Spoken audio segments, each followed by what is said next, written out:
Okay, so we're so excited today. We are sitting with Ruby Dhal. She is a best-selling author of 4 books. Her most recent is Dear Self, and she's sold over 12,000 copies in the last 6 months since it's been released.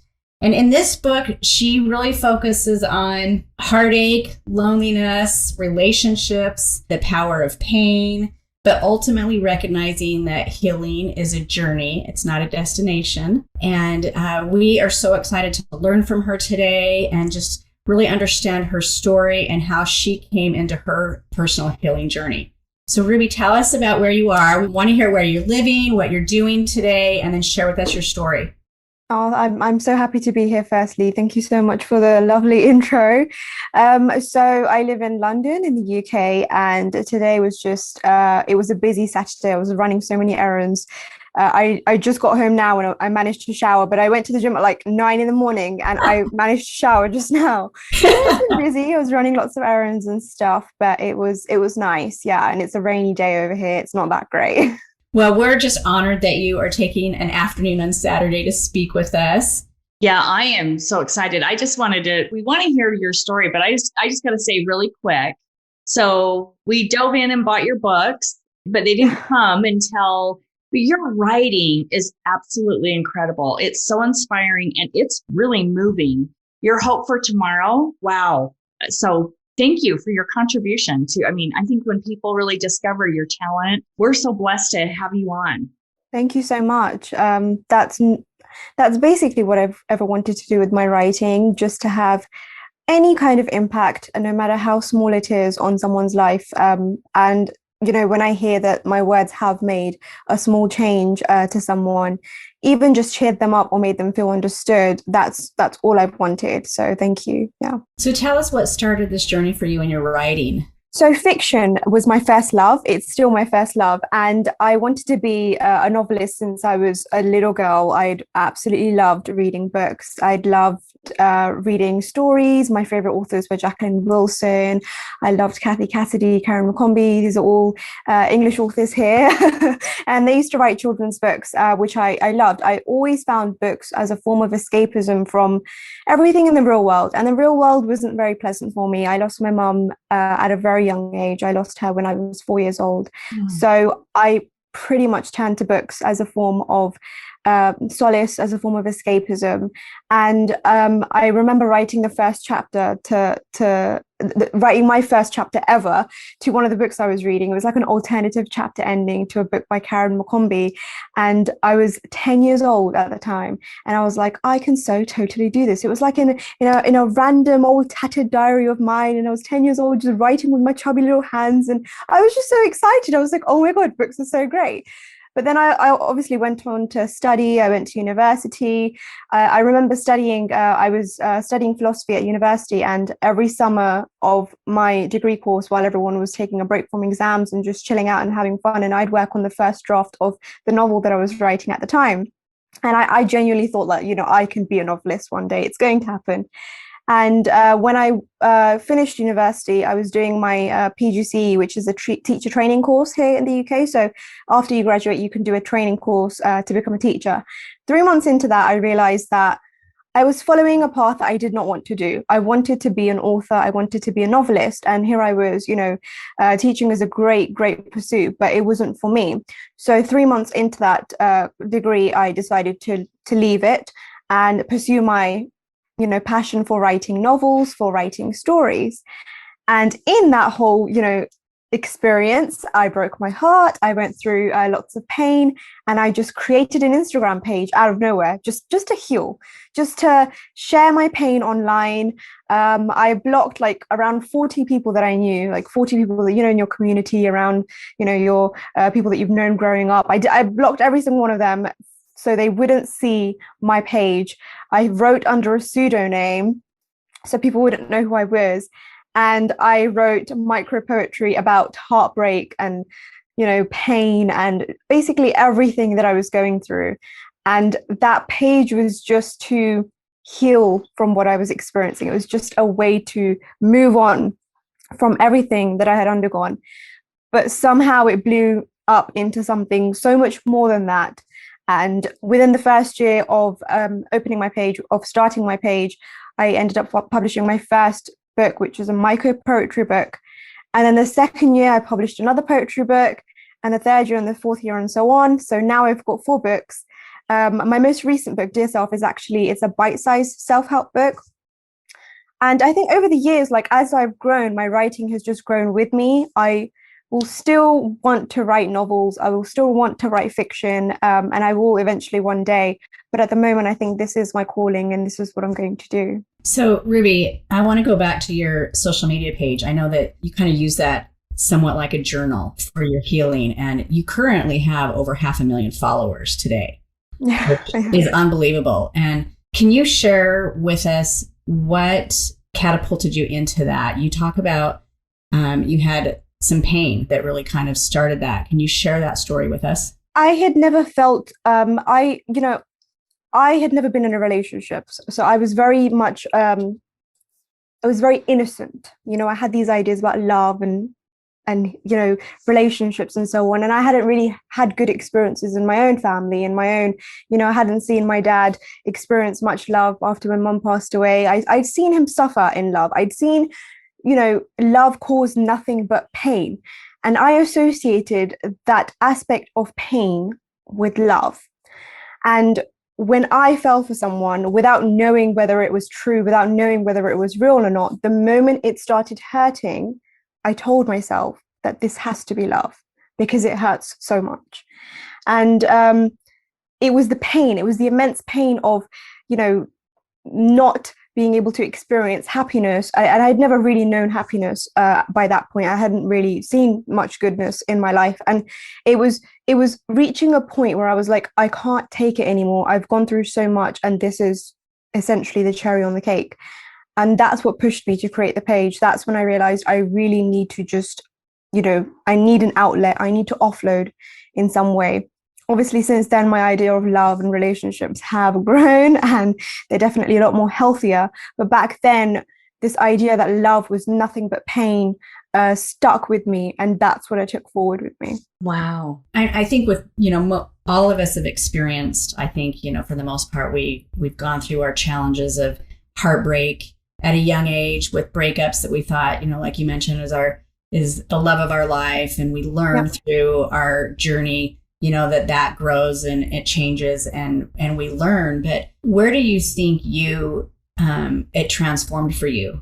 At what point do you feel like you had a better understanding of what it looked like to overcome that, to find hope again, and to know and be able to look back and say, okay, this is where I was then, and I've now found the light going forward? Everything became so much clearer when I started to realize my worth and I started to love myself. It was that simple. It was this idea that I think I deserve this because I don't have regard for myself. I think I deserve to be treated this poorly. I believe that I should be, pushed away and not loved in return.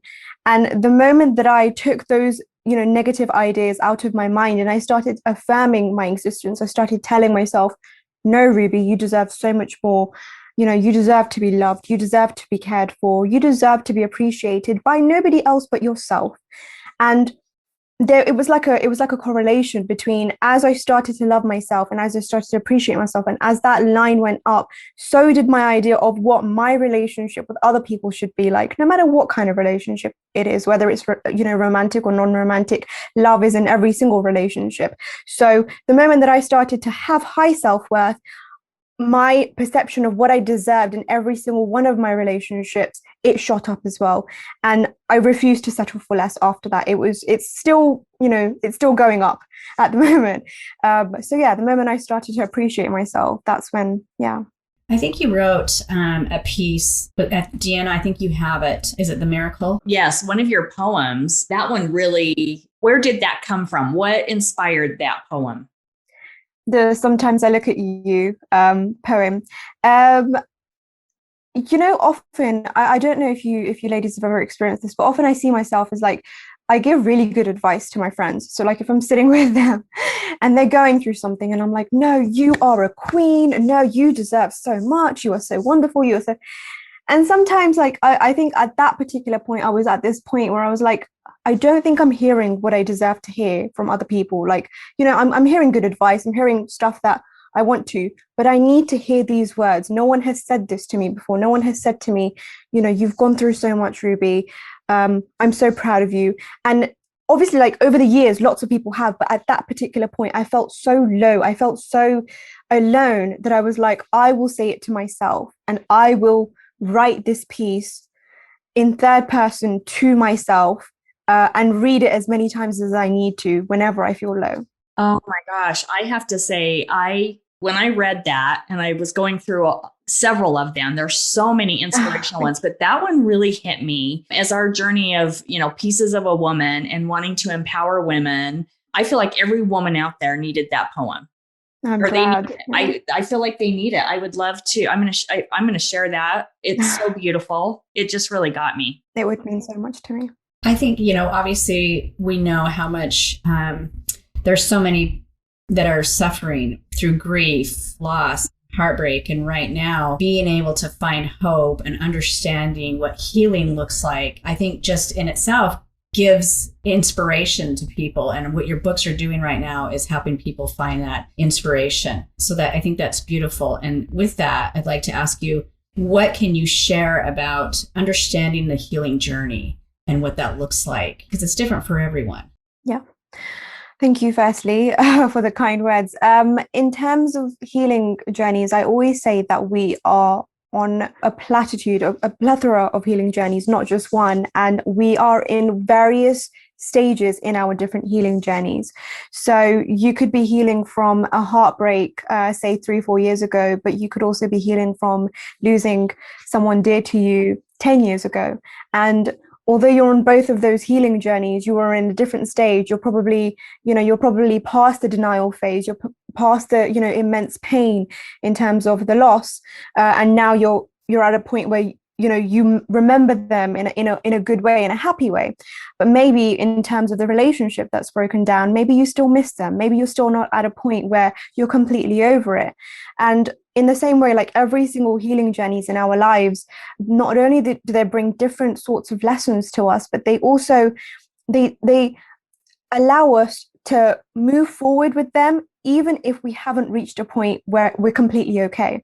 So I always say that healing isn't a destination. So you can't ever get to a point, wake up one day and say, okay, I've healed. That thing that I experienced 6 months ago, I'm over it. I don't care anymore. It doesn't work like that. It's something that forms a part of us. It becomes a humongous part of us, and we take it forward with us. So a lot of people think that, okay, if I'm healing from this particular pain that I've experienced, so say, I lost my job and I am still unemployed, and now I'm okay. I'm, fine again. I'm finding a new job and so on. But then suddenly I wake up one day and I feel this immense pain. I'm like, I feel like a failure. I lost my job 6 months ago. What's happened? Why do I feel like this? It's been 6 months. I was okay yesterday, but I'm not today.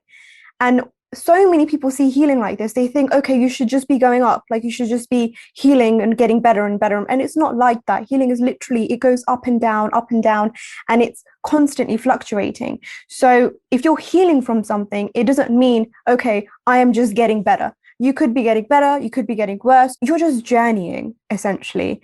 And you have to embrace every single stage of that journey for the rest of your life. Where would you say, with your work that you do, that you see that people get stuck in their healing journey? Where do they hold themselves back, where they're maybe not seeing or being inspired to find that place where they can, like you said, continue to move forward? Where do you see them get stuck, and what helps? I think the one thing that stops us from soaring upwards in our healing is believing that we can. I feel like often what we think is, I don't have the strength to be able to do this. Like, I can't do this. It hurts too much. This much pain is not normal. This much hurting is not normal. I just want it to stop hurting, and it needs to happen. And we think that, like, the saying, time is the biggest healer. We think, okay, the more time that's passed, I should be okay now. Why am I not okay? Why am I not getting okay? We think that time passing, like healing is a byproduct of time passing, but we don't understand that time is passing, but we need to be doing something with that time. Like, we need to actually actively heal. And the majority of people that I've come across who say, I'm on my healing journey and I will heal. Okay, what are you doing? Like, what are you actually doing in terms of your healing journey? If you think that you're healing because time is passing, that's not true. Nothing's going to heal you. If time is just passing and you're going to work every single day as you normally do, coming home, watching TV, having a shower, eating your food, going back to bed, spending your weekends doing whatever it is, time is just passing. Like, you're not healing. You're existing. Exactly. You're just existing. Yeah, you're just existing. And if you want to heal, you need to do the work. You need to do the trauma work. You need to do the active work. You need to change your environment. You need to do whatever it is that it takes in order to be able to heal. And I actually have a friend who was telling me the same thing. She was like, I'm healing now. Like, I'm focusing on myself now. Like, I broke up with this guy and I'm just focusing on myself and I'm doing me. And I was like, okay, what does that mean? Like, what are you focusing on? And she goes, nothing. Like, I'm just going to work. Yeah, but then you're not focusing on yourself because you're continuing in the same way as you were when that guy was in your life. Now that guy is not here and you want to heal from this particular experience, you need to do something different. And the moment that you start doing something different, the moment that you start making a change to heal yourself, that's when you're going to see a difference. So my own personal experience after losing my son, Taylor, 4 years ago, I was in that, that deep, deep, dark place of the pain and thinking, how am I going to do this? How am I going to ever find joy again? It was almost like an impossible place that I could never imagine that I was going to smile. I was going to laugh. I just thought that this pain was so deep, there was no hope and there was no light. And I think for the first, maybe year, it was the just getting through the day. Yeah. And that was probably the most I could do. But then there came a point where I had to reconcile that for me to move forward and live, it was about doing the work. And sometimes that meant really leaning into the pain. So I would have those ebbs and flows and the waves that would come and allowing that to be and feeling the emotion, but then really actively working on how I allow it and be in it and then do what I need to do. So not knowing that's what I was doing, I'm grateful that I was kind of in that place that I could do it. But I still today, 4 years later, and I'm sure with you, Ruby, I would imagine that you have your moments. Losing your mom, I know it was a young age, but I would imagine you still carry so much with you. And in how many years has that been? I'm 26 right now. So I was 5, like I was 4, but I was turning 5 that year. So it's been 22 years. It's going to be 22 years this year. And Christy, from what you were saying when you spoke about your son, you pointed out something really, really important. And that is that, as I said earlier, like every single one of us is on so many different healing journeys. And the actual qualities of those healing journeys are so varying that if I'm talking about someone doing the work when it comes to healing from, say, losing a job or a heartbreak, it's very, very different to someone who's in depression. It's very different to someone who's has anxiety. Like, you waking up in the morning is you doing the work, is you facing the day. So it's very, very different to think about what healing is for different people. Oh, yeah, I agree. I think, there's grief in so many different areas of our life. Loss, like you mentioned earlier, a job.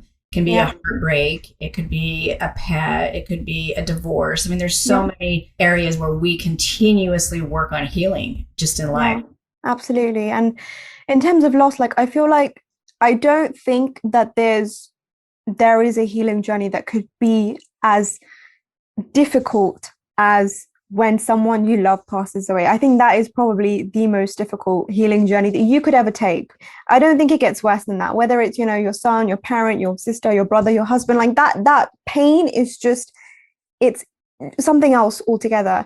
And I was speaking to my cousin yesterday, actually, the one whose dad passed away back in February, my uncle. And, when my mum passed away, I was 4 years old. So I remember bits and bobs of her, but for my whole life, it's been an experience of, I've not known what it was like to have her with me. My uncle was a very, very strong part of my life. He was someone who, stepped in when my mum passed away. So he brought me up as his daughter. And when he passed away, it really hit me. It was like, I've spent my entire life with this person. I've spent my entire life knowing him, experiencing him, seeing him, laughing with him, and now he's not there. And I think one of the most difficult things, like one of the most difficult stages when you move on from losing someone close to you, is coming to grips with it, that it's happened. Like sometimes I'm sitting down, right, and I'll have a really good day. I'll be like, oh, and then it'll just hit me, and I'll be like, this person's no longer here. Like, how does that make sense? It doesn't make sense. How is this person not here when he was here 2 months ago? And I think it's that sense of loss. And believe me, every single one of us knows that people will die. We all know that life is contingent. People will die. Everyone that we know, our parents, siblings, there'll be a time when none of them will be here. But we still live our lives as though our relationships are forever. That's so true. We live with this belief that they are infinite. Logically, we know, but when it really happens, it's really going through it and feeling it. Oh. Yeah, absolutely. And it's beyond me. So what would you say is the most important lesson you've learned, whether it's, heartbreak, loss, whatever, however you want to define it? What's the most important lesson that you've learned, and what was life like before it, and what's life like now? One of the most important lessons I've learned, especially like with my experiences in the last couple of months and stuff, is that you really just have to keep going. Life doesn't stop. And that is like the harshest reality that you could tell anyone. Like having to get up the next day after you've gone to the funeral is you telling yourself, I have to keep going. Like my life is not over still. Like I still have to keep living. And I think that is one of the harshest truths that I've learned through all of these experiences, that no matter how much pain you are enduring, you have to keep going. And the second thing is that there is nothing that I cannot come through from. Through everything that I've experienced in my life, I've learned that I can deal with whatever it is that, God's going to throw my way, my, the natural laws, my journey, or whatever is going to throw my way. I will be able to deal with it just because I believe that I can, and I have to. And those are the two things that I've learned. So in knowing that today at 26, boy, she's accomplished a lot at 26. Yes, amazing. So beautiful. Thank you. If you could turn back the clock, like what would you tell your 16-year-old self? A lot of things. The first thing I would say is do not seek external validation from anyone. That is one of the things that's going to contribute to your downfall in so many ways, where you look to other people to love you, to affirm you, to give you everything that you can give yourself. Another thing I'd tell her is just hang in there, because it's going to get very, very difficult in the next 10 years, but it will get so much brighter and so much better. Like when we are that young, I remember like myself as a 16-year-old, and whatever I used to go through personal life wise, like family wise, things weren't easy. And I used to always tell myself, like, is it ever going to get better? Like, am I ever going to get to a point where I'm going to be truly happy in every sense of the word? Happy in my life, happy in my personal life, happy in my professional life? Like, is there hope for me? And for a 16-year-old to have that much like baggage on her shoulders, it's too much. And the only thing that I would like to do is just go back and take that baggage off and just say, you've got too much on your shoulders, which you don't need to have.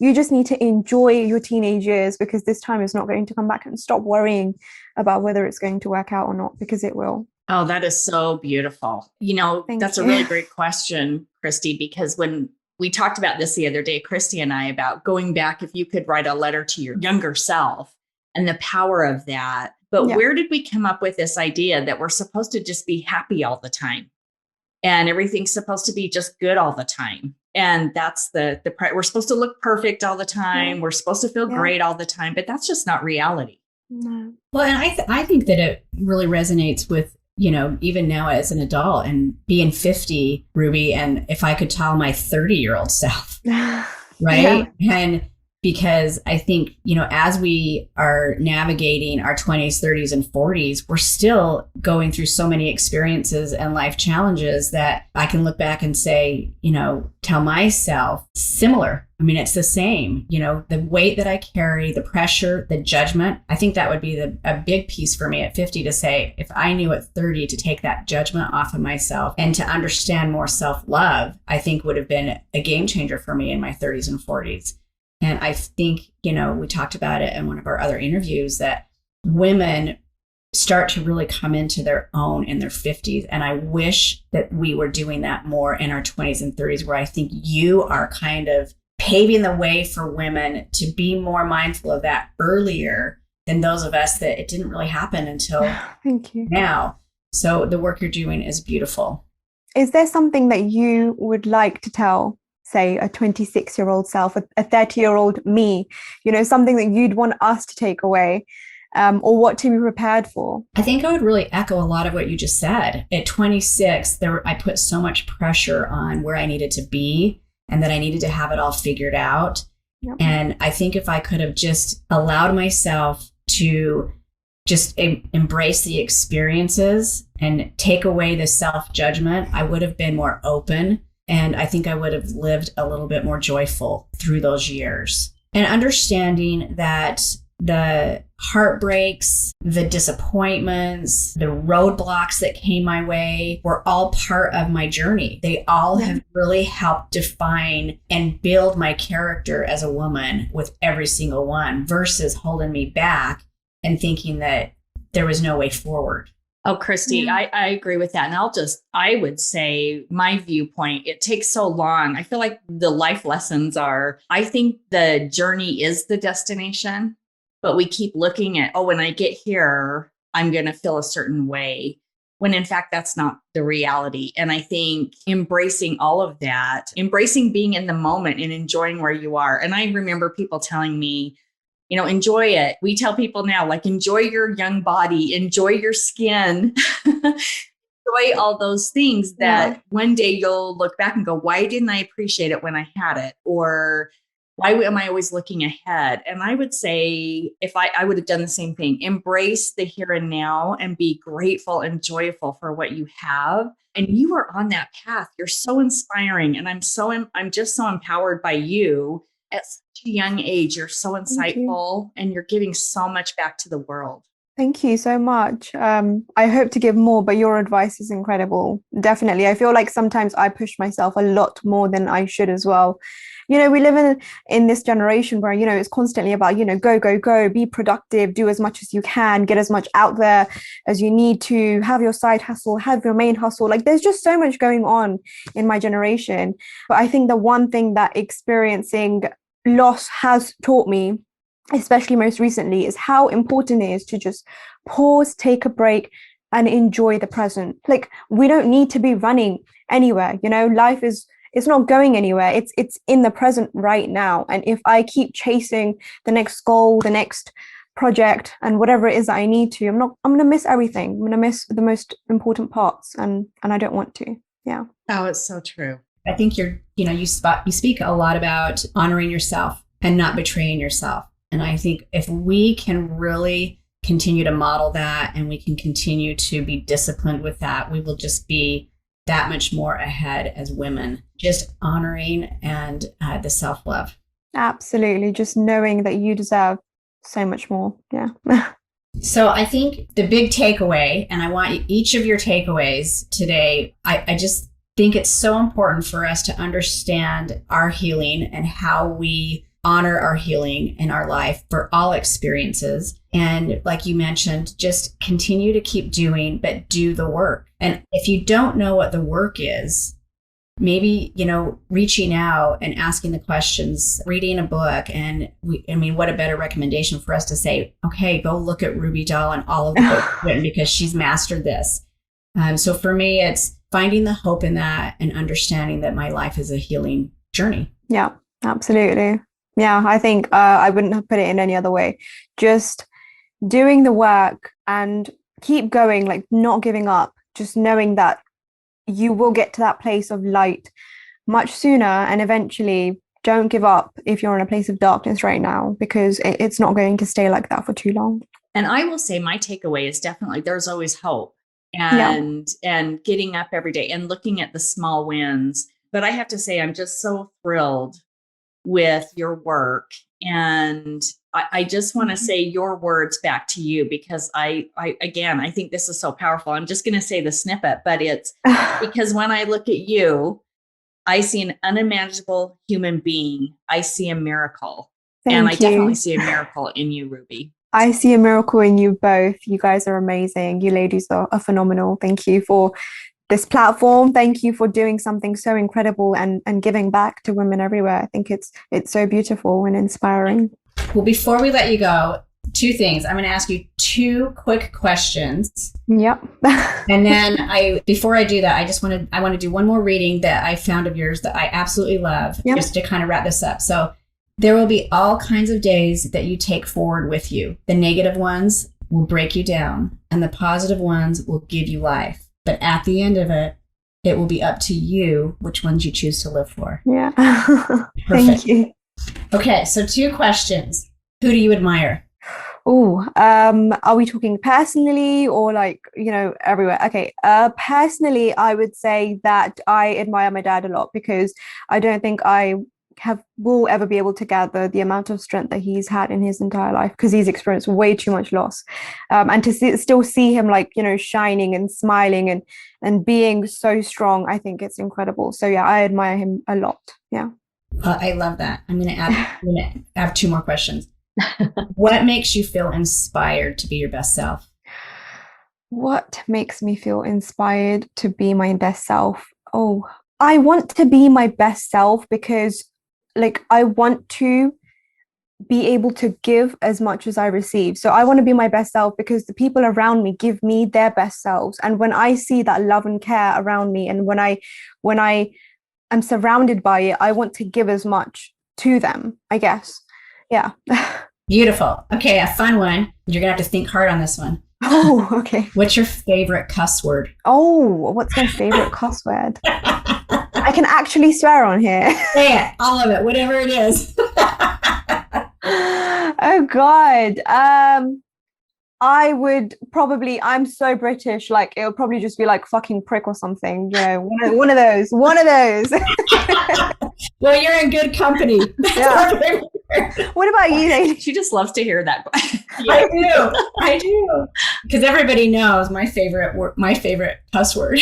What's your favorite cuss word? Fuck. Oh, yeah. What about you, Diana? Same. Yeah. Same. We asked our mothers this on our Mother's Day episode, what their favorite cuss word. And Christy's mom spelled it. She said S-H-I-T. It was so cute. That is adorable. Okay, so we want to promote you, Ruby. We are going to put a lot of information out there about your most recent book, but all of your books. I believe you still do one-on-one healing sessions. Yes, I do. Okay, good. So tell our audience how they can find you. So you can find me on my Instagram page, which is r.dalwriter. So that's Dahl with a D-H-A-L, not Roald Dahl. I'm not related to him. And then my Facebook is the same. So r.dalwriter. My Twitter is the same, minus the dot. You can also find me on my website, which is rubydhal.com. On there, you'll find my books, and you'll also be able to find healing sessions. So I do face-to-face healing sessions. I do Skype calls, and I also do week-long email healing sessions as well. And all my books are available on Amazon, Waterstones, Barnes & Noble, everywhere. Beautiful. Thank you, Ruby. Yeah, Wonderful. Thank you so much for having me. I had an amazing time. Thank you so much.